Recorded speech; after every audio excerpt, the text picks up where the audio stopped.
ధనత్రయోదశి అదేవిధంగా దీపావళి అమావాస్య ఈ 2 రోజులు కూడా లక్ష్మీ ఆరాధనకు ఎంతో విశేషమైనవి. ఈ సంవత్సరం ధనత్రయోదశి మంగళవారంతో కలిసి వచ్చింది. ఇలా రావడం వల్ల ఈ రోజుకు మరింత విశేషత పెరిగింది. ఇంతటి శక్తివంతమైన రోజుల్లో ఈ 2 వస్తువులు అప్పు ఇచ్చినా దానం చేసినా లేక తెలియక పొరుగింటి వారికి ఇస్తే 7 జన్మల పాపాలు తగులుతాయి. లక్ష్మీదేవి మీ ఇంట్లోంచి బయటకు వెళ్ళిపోతుంది. ఎవరైనా సరే ఈ వస్తువులను మీ చేతితో ఎవరికీ ఇవ్వకూడదు, అప్పుగా కూడా ఇవ్వకూడదు. మరి ఆ వస్తువులు ఏంటో ఇప్పుడు తెలుసుకుందాం. ధనత్రయోదశి రోజు అలాగే దీపావళి అమావాస్య రోజు పొరపాటున కూడా ఈ వస్తువులను మీ చేత్తో ఎవరికీ ఇవ్వకండి, అలాగే దానం చేయకండి. అలా చేస్తే పాపం అంటుకుంటుంది. ఈ రోజు ఇలా చేస్తే లక్ష్మీదేవి మీ ఇంట్లోంచి వెళ్ళిపోతుంది. ధనత్రయోదశి రోజు దీపావళి రోజు ఏ వస్తువులు ఇవ్వకూడదు అంటే వంటగదిలో ఉండే పాలను, పెరుగును ఎవ్వరికీ అప్పుగా కూడా ఇవ్వకూడదు. పల్లెటూరు వారు ఈ పద్ధతులు బాగా పాటిస్తారు. తోడుకు పెరుగు అడిగినప్పుడు పెద్దలు ముఖ్యమైన రోజుల్లో పెరుగును ఇవ్వరు. ఇలా ఇస్తే పరమదోషం కలుగుతుంది. ఎందుకు అంటే లక్ష్మీ స్థానాలు అనేవి కొన్ని ఉన్నాయి. వాటిల్లో పాలు, పెరుగు, నీల బిందె ప్రధానమైనవి. వాటిని ధనత్రయోదశి రోజు, దీపావళి వంటి ముఖ్యమైన రోజుల్లో, అందులోనూ సూర్యుడు అస్తమించిన తర్వాత చేతితో ఎవరికీ ఇవ్వకూడదు. ఇంట్లో దీపాలు పెట్టిన తర్వాత గృహం నుండి బయటకి పంపకూడని కొన్ని వస్తువులు ఉన్నాయని మన శాస్త్రాలు చెబుతున్నాయి. అందులో మొదటిది పాలు, పెరుగు, రెండవది కుంకుమ, మూడవది నీళ్లతో ఉన్న బిందె. కాబట్టి పసుపు, కుంకుమలను కూడా ఇంట్లో దీపాలు పెట్టిన తర్వాత బయటకు పంపకూడదు. ముఖ్యంగా ధనత్రయోదశి, దీపావళి రోజుల్లో సాయంకాలం దీపం పెట్టిన తర్వాత వేరే వారికి వీటిని అస్సలు ఇవ్వకూడదు. అలా ఇస్తే లక్ష్మీదేవి వెళ్ళిపోతుంది. దరిద్రదేవత మీ ఇంట్లోకి ప్రవేశిస్తుంది. దరిద్రం మీ ఇంట్లో తాండవిస్తుంది. కాబట్టి ధనత్రయోదశి, దీపావళి రోజుల్లో చీకటి పడిన తర్వాత అప్పుగా అలాగే దానంగా కూడా ఈ వస్తువులను ఇవ్వకండి. దైవ సంబంధిత కార్యక్రమాలలో అంటే ఆలయంలో అభిషేకాలకు మాత్రమే ఈ వస్తువులు ఇవ్వవచ్చు. కానీ ఇరుగు పొరుగువారు మాత్రం అడిగితే ఇవి అస్సలు ఇవ్వకండి. వంటగదిలో నుండి పాలను, పెరుగును, నీళ్ల బిందెను బయటకు అస్సలు పంపకండి. కాబట్టి దీపావళి అమావాస్య రోజు అలాగే ధనత్రయోదశి రోజు ఈ వస్తువులను ఎవరికీ ఇవ్వకుండా జాగ్రత్త పడండి. హిందువులు జరుపుకునే అతి ముఖ్యమైన పండుగల్లో దీపావళి ఒకటి. దీపావళి అంటే దీపాల వరుస అని అర్థం. లక్ష్మీదేవికి ఎంతో ప్రీతికరమైన రోజు ఇది.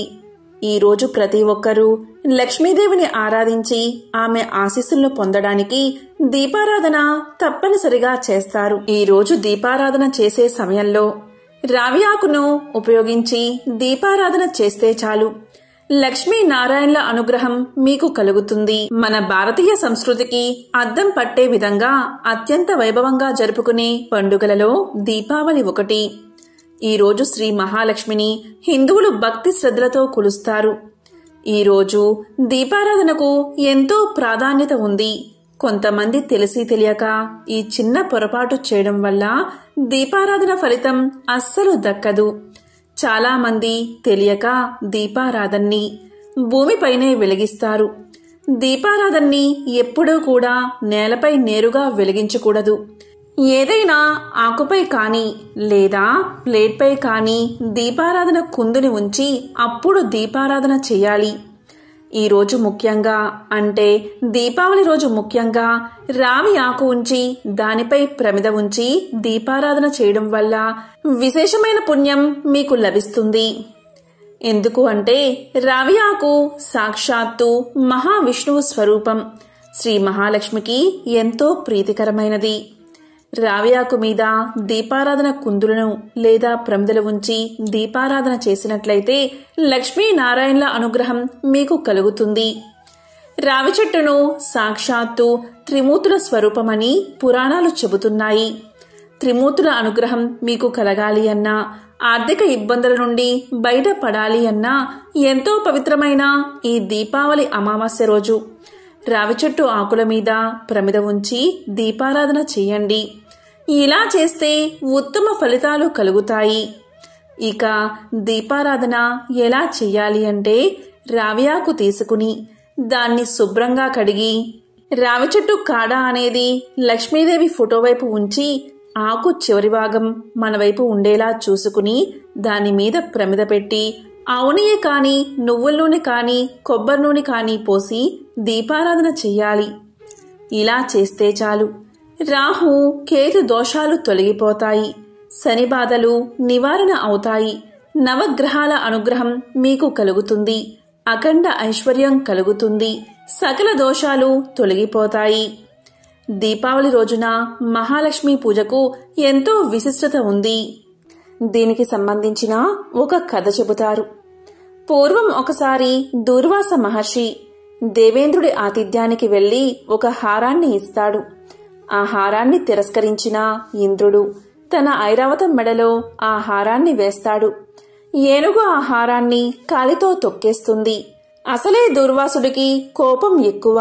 ఇదంతా చూసి కోపంతో రగిలిపోయిన ఆ మహర్షి దేవేంద్రుణ్ణి శపిస్తాడు. ఆ శాప ఫలితంగా తన స్థానాన్ని సర్వ సంపదలను కోల్పోతాడు.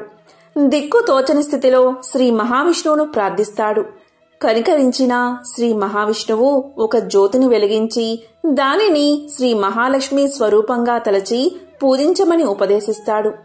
ఇంద్రుడు అలా చేసిన తర్వాత పోయిన సిరి సంపదలు తిరిగొచ్చాయని పురాణ కథనం. అప్పట్నుంచి లక్ష్మీదేవిని పూజించిన వారికి సర్వ సంపదలు చేకూరతాయని నమ్ముతారు. ఇక ద్వాపర యుగంలో దీపావళి భూదేవి వరహస్వామికి అసుర సమయంలో జన్మించిన నరకాసురుడు తల్లి చేతిలో మాత్రమే మరణించేలా వరాన్ని పొందుతాడు.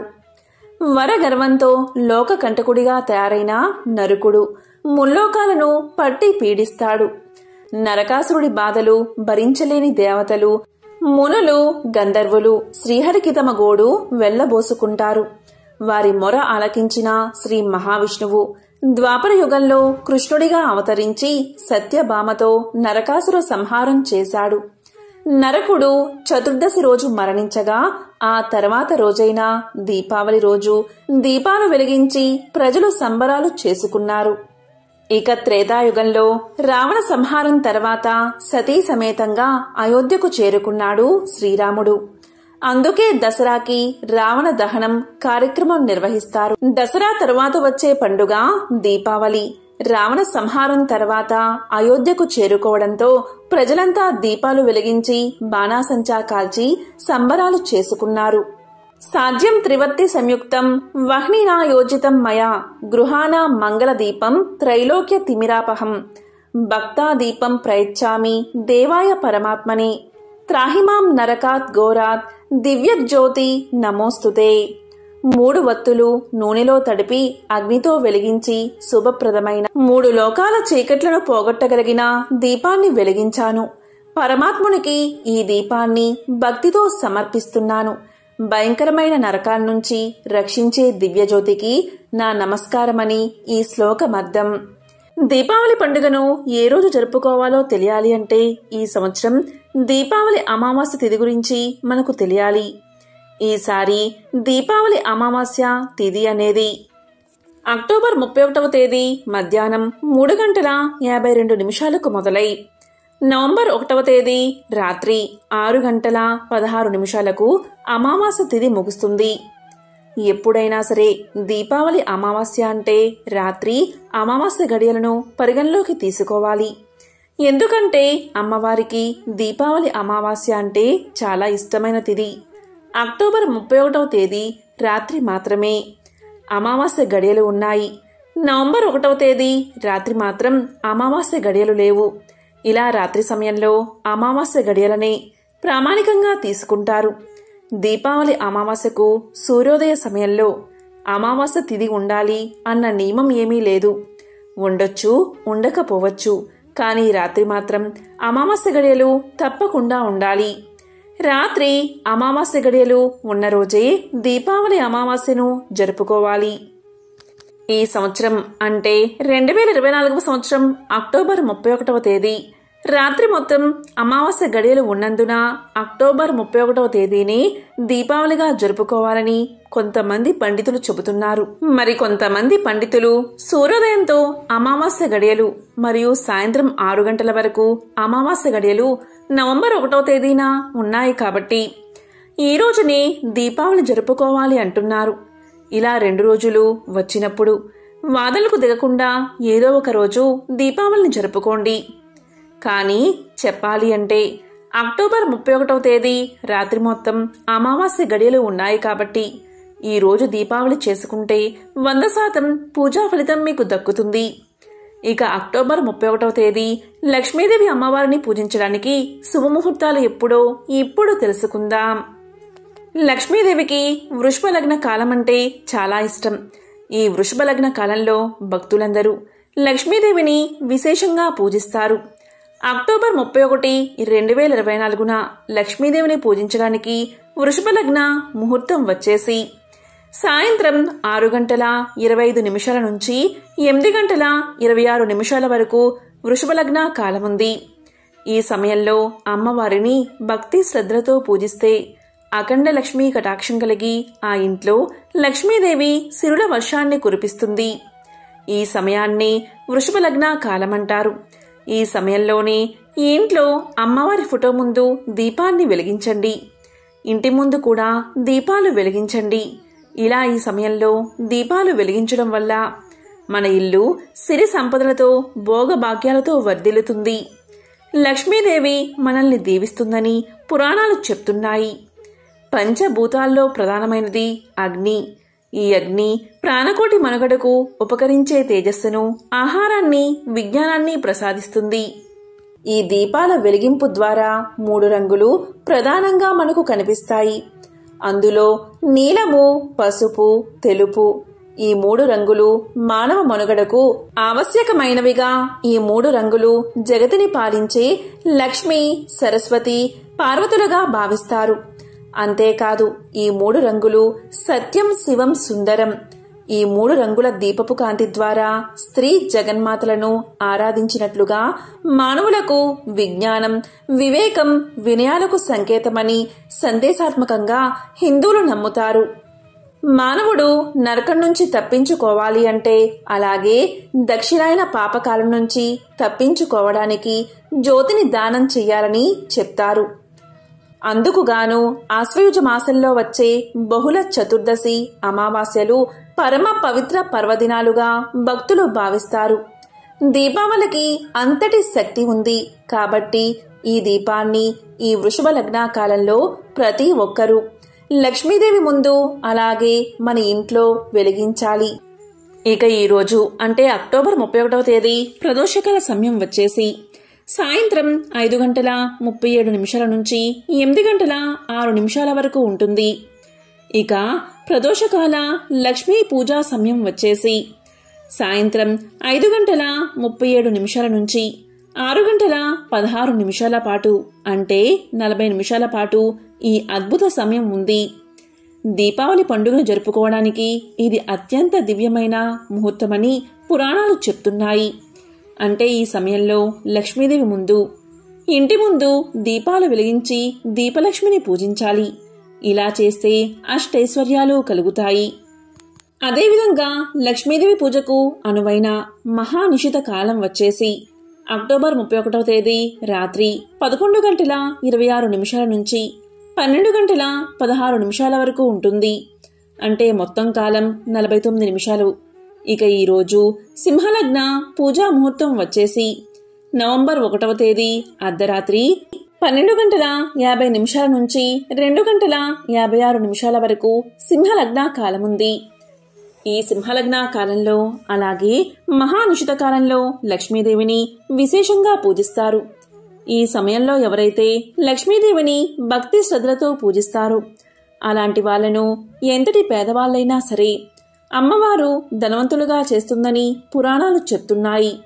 ఈ సమయంలో లక్ష్మీదేవికి ఉసిరికాయ దీపం వెలిగించి లక్ష్మీదేవికి హారతి ఇస్తే ఇంట్లో ఉన్న దరిద్రం మొత్తం తొలగిపోతుంది.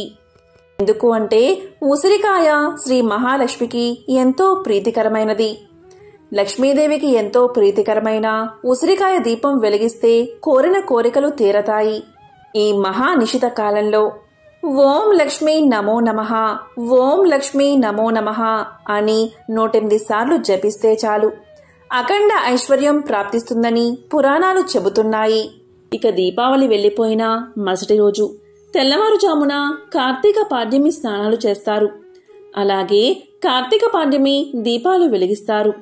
మరి కార్తీక పాడ్యమి స్నానాలు నవంబర్ 1వ తేదీన చెయ్యాలా లేదా నవంబర్ 2వ తేదీన చెయ్యాలా అనే సందేహం చాలా మందిలో ఉంది. దీనికి సమాధానం కూడా ఇప్పుడు తెలుసుకుందాం. దీపావళిని ఈ సంవత్సరం అంటే 2024వ సంవత్సరం అక్టోబర్ 31వ తేదీ అర్ధరాత్రి జరుపుకుంటున్నారు. కొంతమంది నవంబర్ 1వ తేదీన జరుపుకుంటున్నారు. అక్టోబర్ 31వ తేదీ దీపావళి జరుపుకున్నా కూడా నవంబర్ 1వ తేదీ పాడ్యమి స్నానాలు చేయకూడదు. ఎందుకంటే నవంబర్ 1వ తేదీ సాయంత్రం 6:16 వరకు అమావాస్య గడియలు ఉన్నాయి. ఆ తర్వాతనే పాడ్యమి వస్తుంది. కాబట్టి నవంబర్ 2వ తేదీ తెల్లవారుజామున పాడ్యమి ఉన్న రోజు కార్తీక పాడ్యమి దీపాలు స్నానాలు చెయ్యాలి.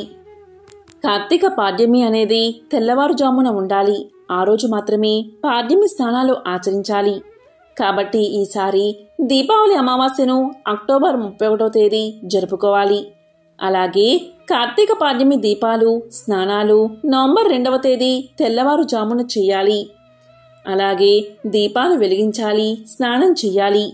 కార్తీక పాడ్యమి అనేది నవంబర్ 1వ తేదీ సాయంత్రం 6:16 మొదలై నవంబర్ 2వ తేదీ రాత్రి 8:21 ముగుస్తుంది.